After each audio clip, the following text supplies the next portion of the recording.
Hello, and thank you for listening to this episode of the Moore's October Rants. Today's episode is going to be titled Success in Relationships.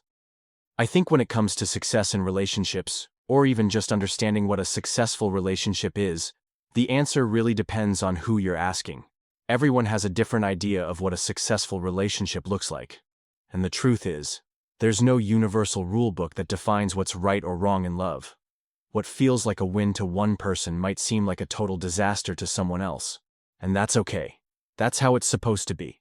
See, people grow up with different values, different experiences, different beliefs about love, commitment, trust, and even what happiness looks like. So naturally, we all build our own definition of what makes a relationship work. For some people, a relationship is about longevity, staying married until death no matter what. For others, it's about emotional depth, or personal growth, or freedom and independence within the connection. There's no single definition that works for everyone. And honestly, trying to squeeze everyone's love life into one box is where things go wrong. Let's take a specific example. Open relationships. You've got couples out there who are married but agree to see other people, emotionally, physically, or both. That might look completely wrong to some people. They might hear that and immediately say, "Nope, that's cheating. That's disrespect. That's not a real relationship." But for the people involved, that setup might work perfectly. It might be honest, respectful, transparent, and even empowering. They might love each other deeply but also value having different kinds of connections with others. To them, that's success. They've found a dynamic that allows them to be their full selves while still maintaining love and partnership. But if you try to put that in front of someone who values exclusivity above all else, they'll see it as a total failure. They'll say, "I could never let my partner be with someone else. That's crossing the line." And for them, it would be. Because that's not their idea of love. That's not what success looks like for them. That's the point I'm trying to make. Success in a relationship isn't a fixed thing. It's not something you can measure with a universal yardstick. It's not about what looks good to other people. It's about what actually feels right and fulfilling for the people in the relationship. And what works for you might not work for someone else, just like what works for them might make no sense to you. But that doesn't make either of you wrong. It just means you're different. And that's fine. Some people stay in a relationship for a short time, maybe a year, maybe less. And when it ends, they're quick to say, "That was a waste of time." They label it as a failure just because it didn't last forever. But what if that year taught you more about yourself than any other year of your life? What if it helped you heal, grow, or see your own worth in a new way?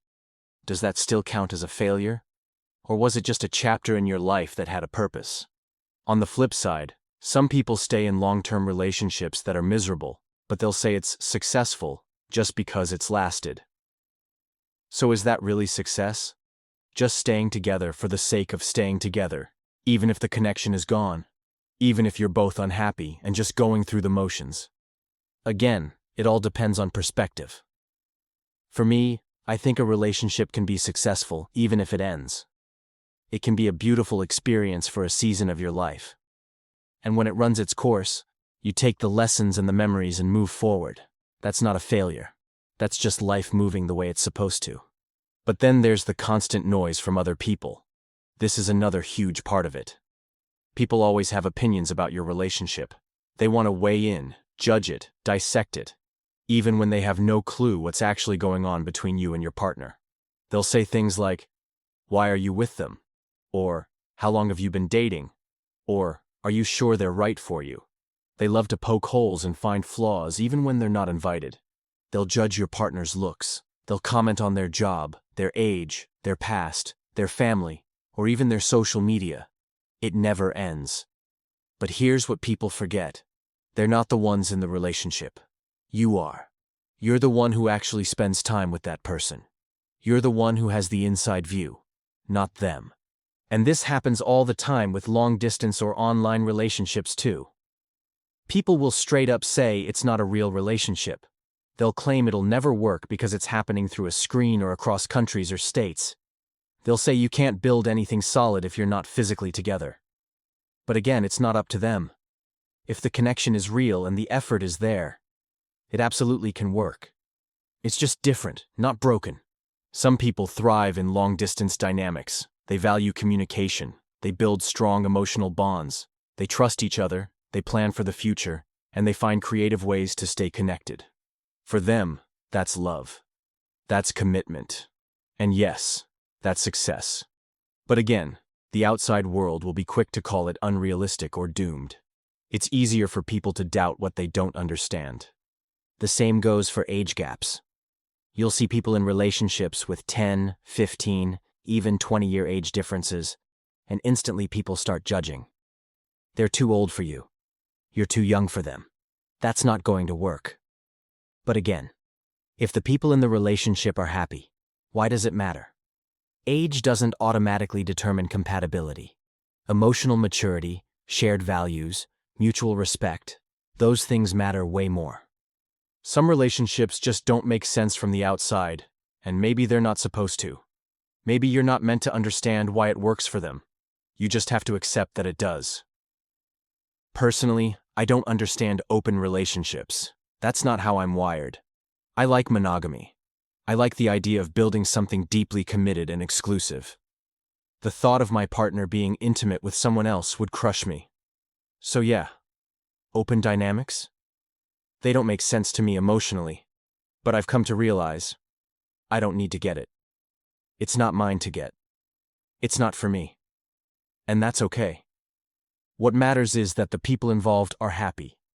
If that kind of relationship works for them, then all the power to them. I respect that, even if it's not for me. That's their version of success, and mine looks different.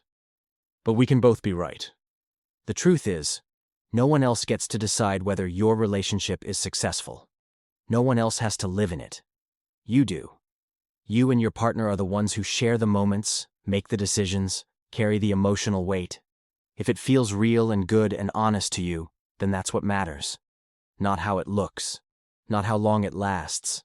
Not how closely it follows some made-up rule book. We've got to stop letting other people's opinions define our happiness.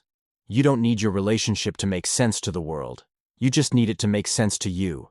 If it's working, if it's helping you grow, if it's bringing you peace, that's your success story. No explanation required. And honestly, I want everyone to feel that. I want people to stop chasing other people's standards and start focusing on what feels good for them. I want couples to feel proud of what they've built, even if it doesn't fit society's checklist. I want people to realize that relationships can be valid, meaningful, beautiful, even if they don't last forever.